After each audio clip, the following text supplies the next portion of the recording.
welcome to this week's Weird Wednesday. In today's show, we're going to talk about Hilton the shark, tapeworms, coral spawning, getting married underwater, and plenty of other stories. Who wrote this? You did. So let's dive straight into the news. So the world's tallest underwater Christmas tree. So it's that time of the year again, it's December. The Adventure Aquarium in Camden in New Jersey has just unveiled their underwater Christmas tree, to which they're boasting that it's the tallest underwater tree in the world. Yeah. Prove it. Yeah. Yeah, someone somewhere is saying, yeah, hold my beer. Hold my beer, mate. Anyway, the tree itself lights up underwater and even sings "Oh Christmas Tree." Yeah. So the tree, it's not really a tree. It is not a tree. They've made this coral formation. It's a tree. In the shape of a Christmas It's tree. a tree. And it's green and it's spiral. It's a tree.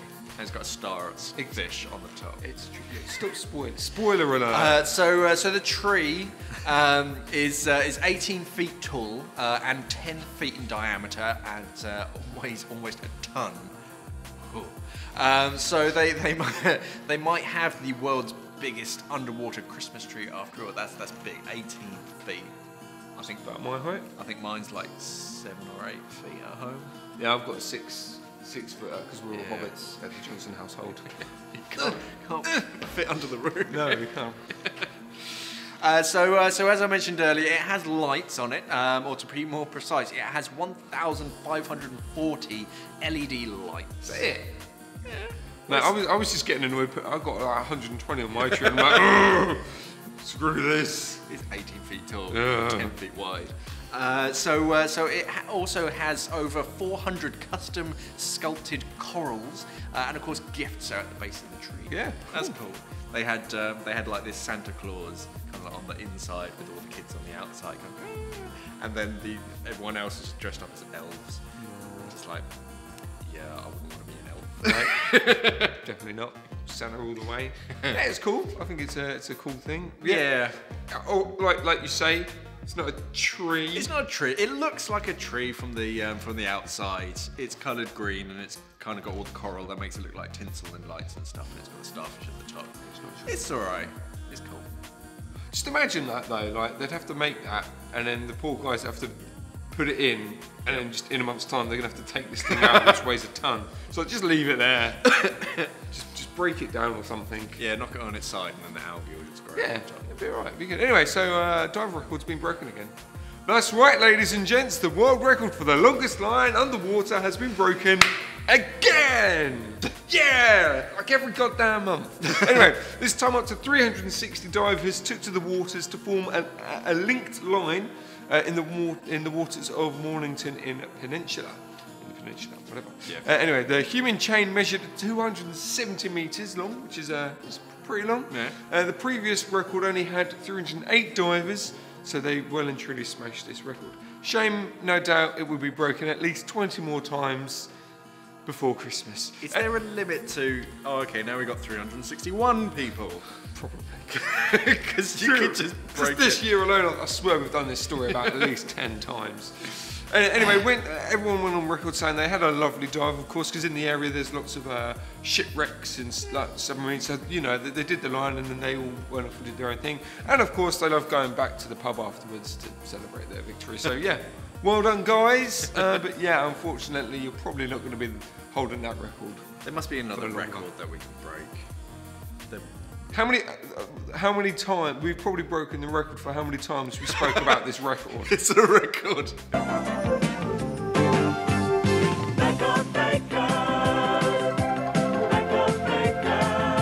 It's a record within itself. On how many times? Okay, so coral spawning. So researchers from the Southern Cross University in Queensland have reported the success of a project to repopulate heavily damaged coral reef. So using coral larvae, which is grown in tanks, they then reintroduce the larvae back into bleached coral reef areas, and under the protection of mesh tents, they just kind of leave them there and just hope that Yeah, it's really weird. Like you watch the foot, I'm sure some pictures will come up. It's the reason why it's in Weird Wednesday. All the pictures there got like drugs and like all these things afloat. Looks so weird.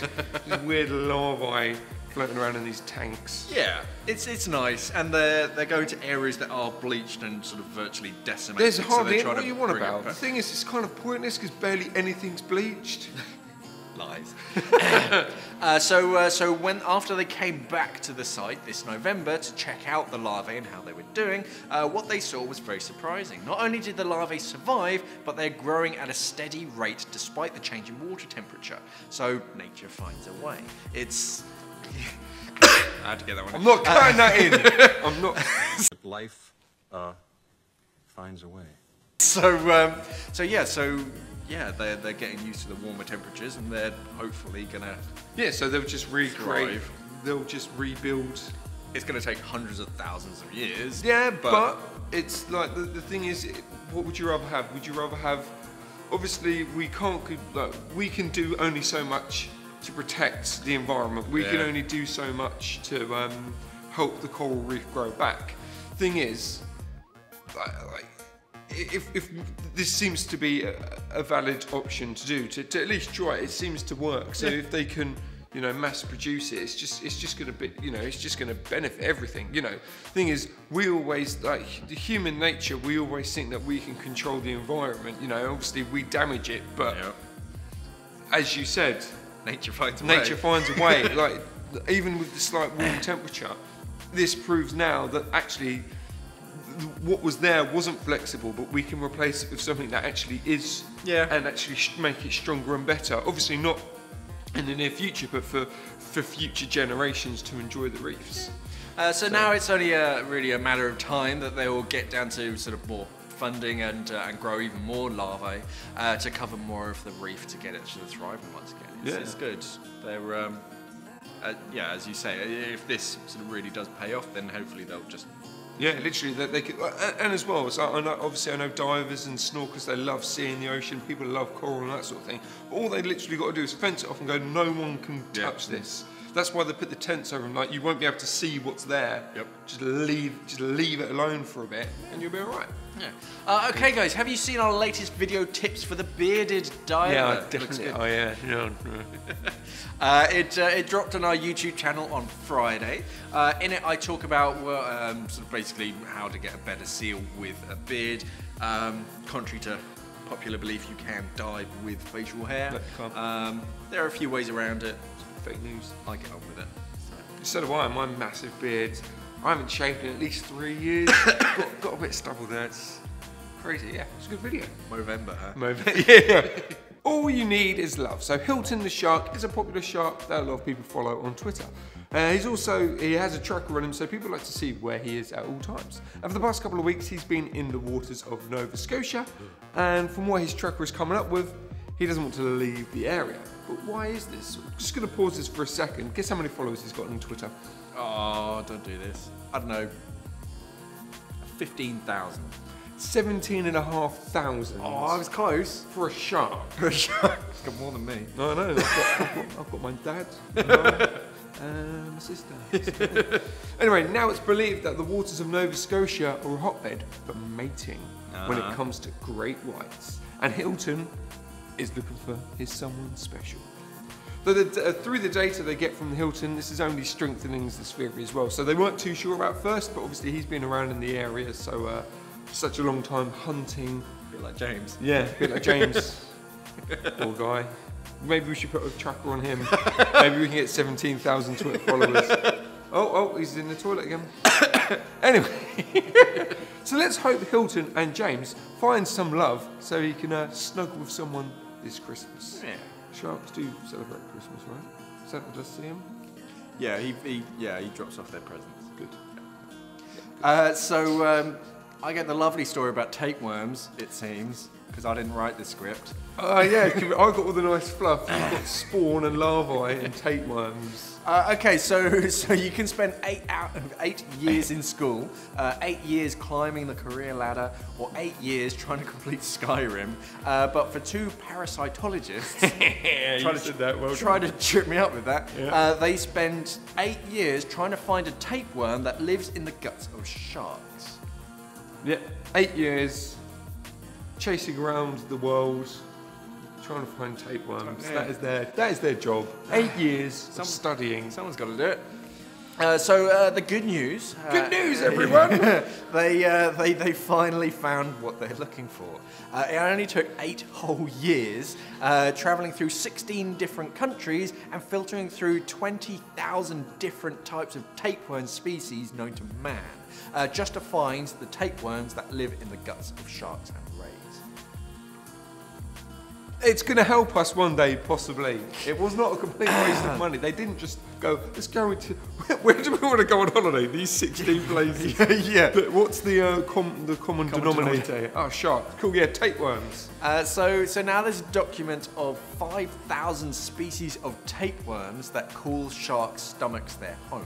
So 215 of the 5,000 are newly discovered as well. Thanks to this study. Oh, so they're just holding them up side by side going, yeah, that one's new species. So what does this all mean? Well, Nothing. Yeah, nothing. They just wasted 8 years of their life. Well, the more information we have about parasites, the better chance we have at understanding how they work, how they can damage life, but also how we can use them to our benefit. Yeah. So they're going to be a tapeworm pill one day for the models who they don't eat, or they put food in, but the tapeworm eats it. The skinnier sharks. Yeah, skinnier shark. You know, if your shark has a skinny, you know, is losing a bit of weight, your pet shark, see that the you got ribs. home, yeah, you see the ribs. Maybe he's got a tapeworm. There's 5,000, and luckily 215 of them have just been discovered. Woo. Yeah. There's a party, mate. Their party when they found it, they must have had so much fun. So now what do we do? I don't know, ticks and fleas. Anyway, Now to a underwater nice marriage. story. Yeah, this is convenient. This is your story. Yeah, I know. Underwater marriage, Mark. Take hints.